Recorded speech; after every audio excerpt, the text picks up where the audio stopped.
बाहर 11 के सूरज फटलन, एक के सूरज के बाहर निकलन, तब परिणाम भइल भैया।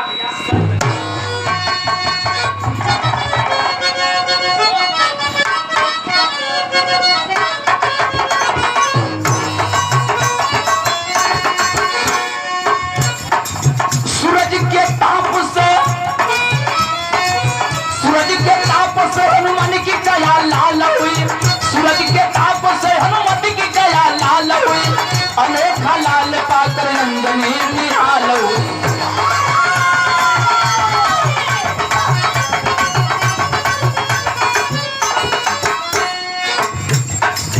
उमरी के मोड़ पर घुमती समय की दूरी है,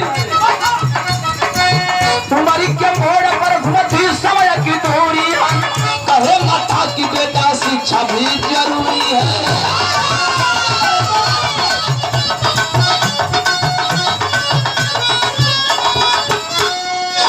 गए हैं देवलोक देवता इनकार किए, गए हैं देवलोक देवता इनकार किए, डर के मारे कोई शिष्य ना स्वीकार किए।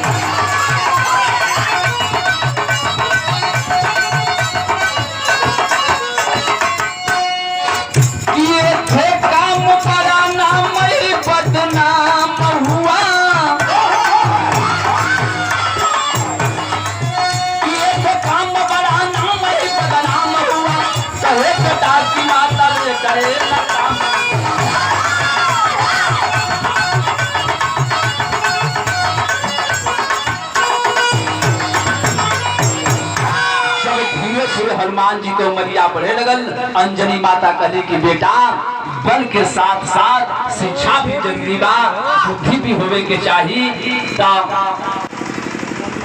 और एक परम श्रद्धेय प्रकाश चाचा, आप ललन चाचा के तरफ से बहुत शुक्रिया का सम्मान, आशीर्वाद का कामना बा।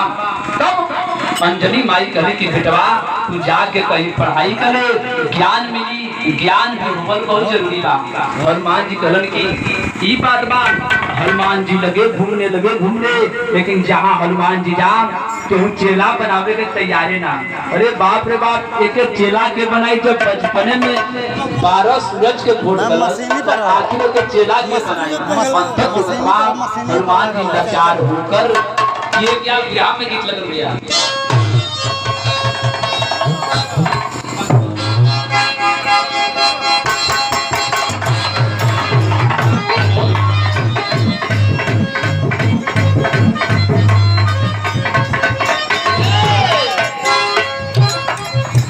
गीत नाम कि अरे हम हैं, अरे हम हैं मजनू का यार प्यार सिखलाए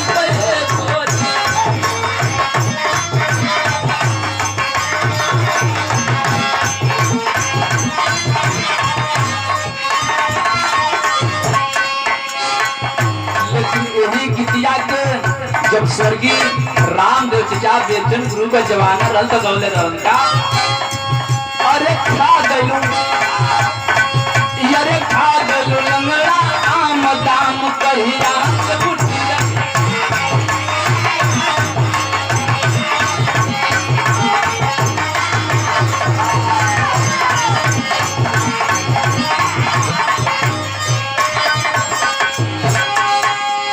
लेकिन अरे आवे नहीं, अरे जावे नहीं मनवा में धीर नीर अखिया से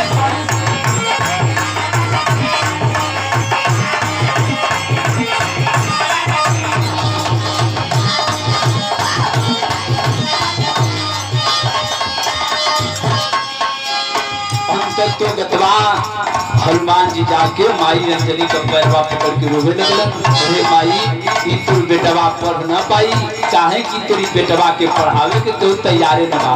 तब माता अंजलि का लिखा अंजलि कहली बड़ी लोरावा नयन में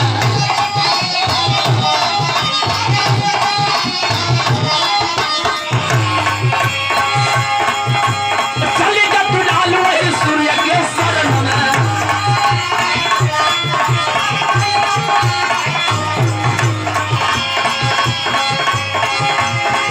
तब गए वहाँ फिर रघुवीर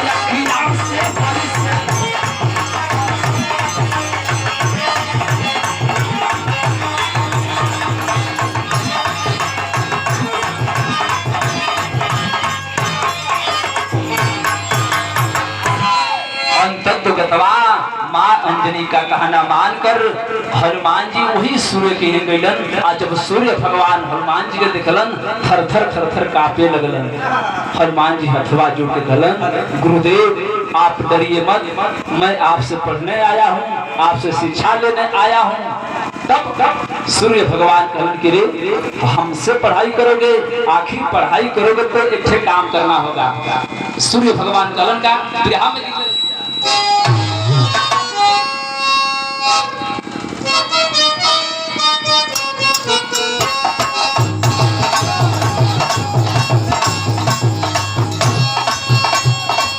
गीत लगल जो गीत के गाके दिनेश लाल यादव निरहुआ आज आजमगढ़ के संसद हो।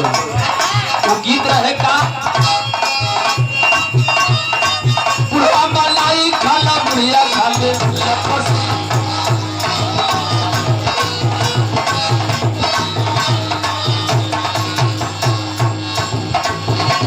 लेकिन एक गीतिया के हमारे गुरु जी का अनुरोध भैया अयो रमयखिया के होता जरा, अयो रमयखिया के होता जरा, थोड़ी कजुनुआ कइला